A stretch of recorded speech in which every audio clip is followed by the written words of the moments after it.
A gente vive num mundo com uma enxurrada de informação, certo?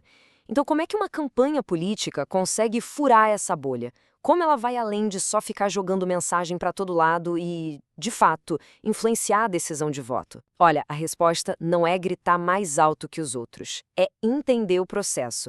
E é exatamente nisso que a gente vai mergulhar hoje, em como mapear essa jornada do eleitor, um passo de cada vez. Nosso caminho vai ser este aqui.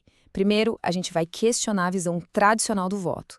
Depois, vamos entrar na mente do eleitor.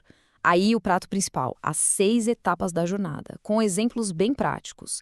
E para fechar, vamos ver como transformar essa teoria toda numa estratégia que funcione de verdade.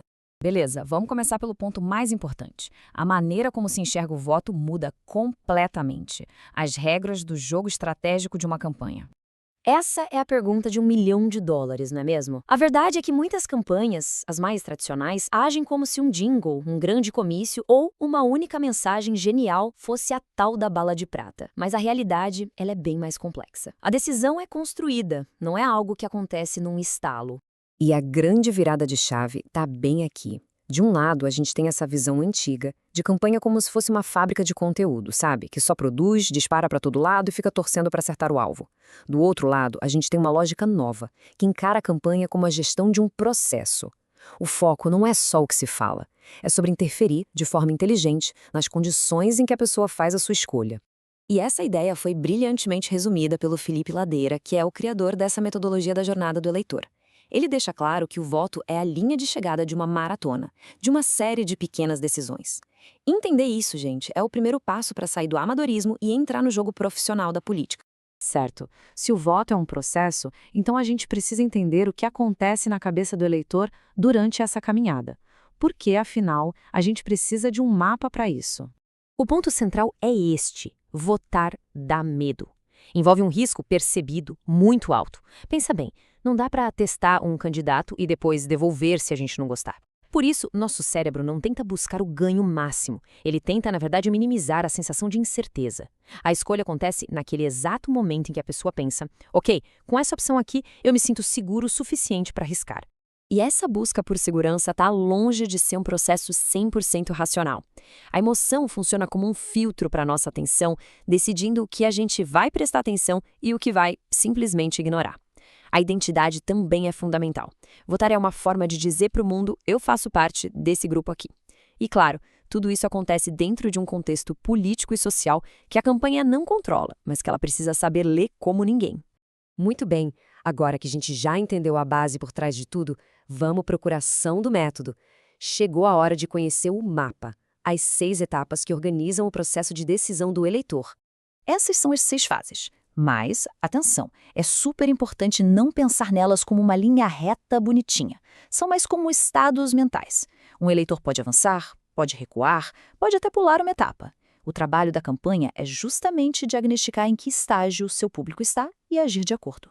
As 2 primeiras etapas são a porta de entrada. Na consciência, o objetivo é bem básico: existir. É fazer o eleitor saber que aquela candidatura existe, sair do zero. Já na etapa do interesse, o desafio aumenta. Não basta ser conhecido, é preciso transformar isso em curiosidade, fazer a pessoa pensar: talvez valha a pena prestar atenção nisso aqui. Na prática, como isso funciona? Para a consciência, a tática é de massa. Anúncios para fixar o nome, o número, entrar em pautas que gerem barulho e que quebrem a indiferença. Já para gerar interesse, a estratégia é mais cirúrgica. É criar conteúdo que converse diretamente com uma dor real ou com um sonho específico daquele público que se quer atingir. Aqui no meio da jornada, a coisa esquenta. Na consideração, o eleitor já te conhece e está ativamente comparando as opções na mesa. A pergunta na cabeça dele é: tá, mas por que essa pessoa e não a outra? Já no engajamento, a relação muda de patamar. O eleitor deixa de ser só um espectador e começa a interagir, a defender a candidatura, a se sentir parte de um movimento. E, na prática, para a fase de consideração, é crucial martelar os diferenciais da candidatura, em debates, em posts, em materiais comparativos bem claros.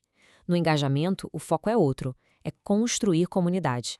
É aqui que entram os grupos de WhatsApp, os eventos exclusivos para apoiadores, as lives onde o candidato responde perguntas. E agora, a reta final. Na etapa da decisão, o trabalho é blindar a escolha que o eleitor já fez por dentro, sabe? É tirar as últimas dúvidas.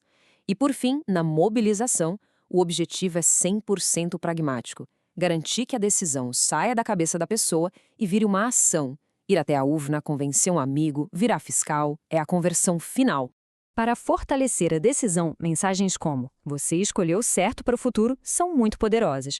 E para a mobilização, as chamadas têm que ser diretas, claras. Confira aqui seu local de votação. Envie este vídeo para 5 amigos agora. Domingo é dia de votar. É hora de agir. Certo.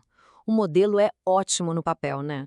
Mas como é que ele ajuda a organizar o caos que é uma campanha na vida real, com um monte de gente, egos e urgências diferentes disputando atenção? O que a gente vê aqui, sem exagero nenhum, é a causa da morte de muitas campanhas. O problema não é falta de trabalho, muito pelo contrário. É o excesso de esforço em direções diferentes. O time do digital faz uma coisa, a equipe que está na rua faz outra, o candidato fala uma terceira. O resultado disso não é uma sinfonia, é só ruído. E a solução para esse caos é justamente ter um mapa visual que todo mundo compartilha.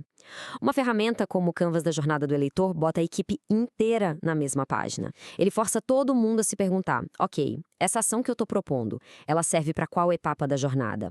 O que a gente quer que o eleitor pense, sinta ou faça depois disso?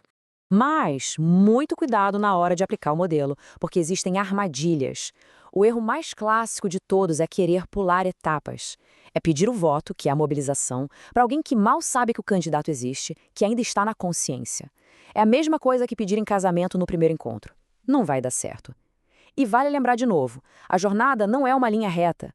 Uma crise ou um ataque do adversário pode jogar um eleitor que estava decidido de volta para a fase de consideração.